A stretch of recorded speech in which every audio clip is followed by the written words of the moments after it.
Hi everyone. Initially supposed to be 2 weeks border closure to contain the spread of COVID-19 and then extended for 2 more weeks, followed by additional 2 more weeks and then extended by 1 month, followed by another month, and now finally extended for 3 more months at one go.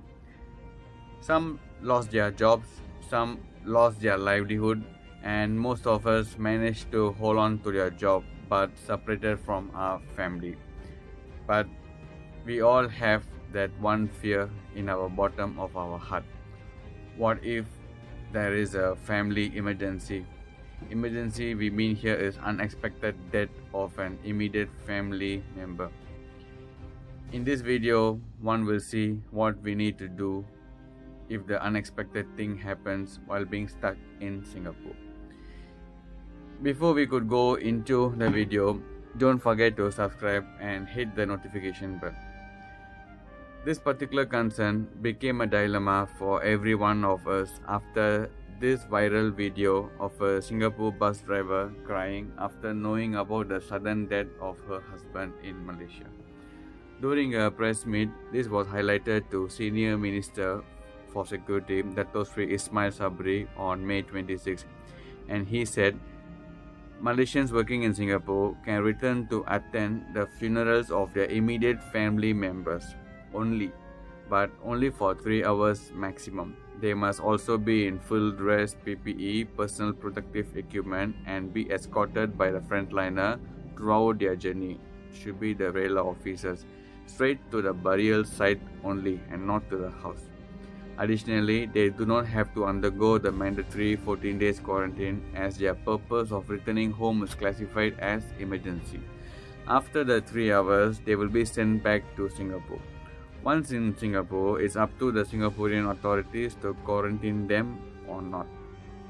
If you prefer to remain in Malaysia, can, but have to go through the 14 days quarantine unless you have a PCA or RGL pass.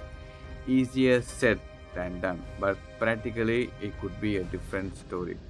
First thing you have to do is get the approval from the Malaysian High Commission in Singapore, and they only operate during office hours, Monday to Friday, and they are closed on weekends and public holidays.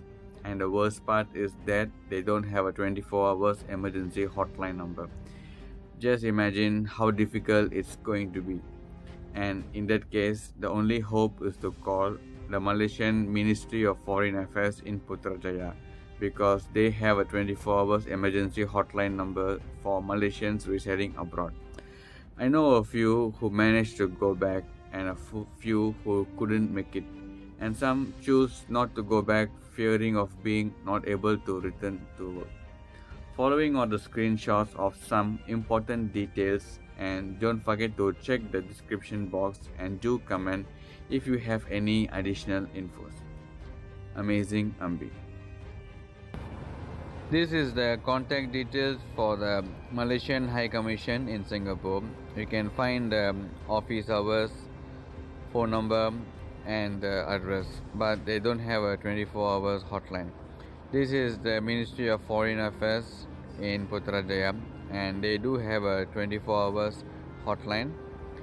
So after office hours, you can call the 24 hours hotline, and hopefully they could provide you some assistance. Okay, and this is the other important hotline number for COVID-19 related queries. And this is another interesting and useful thing you could find provided by the Malaysian High Commission Singapore. You can click the link from my description box and it will open on to this page, and here you can ask them any queries related to the lockdown, border closure. So these are different categories you can ask about: RGL, PCA, work permit, safe travel, quarantine, and about passport renewal, driving license, checkpoints, so many other useful things you can ask them. It's very useful, you can try.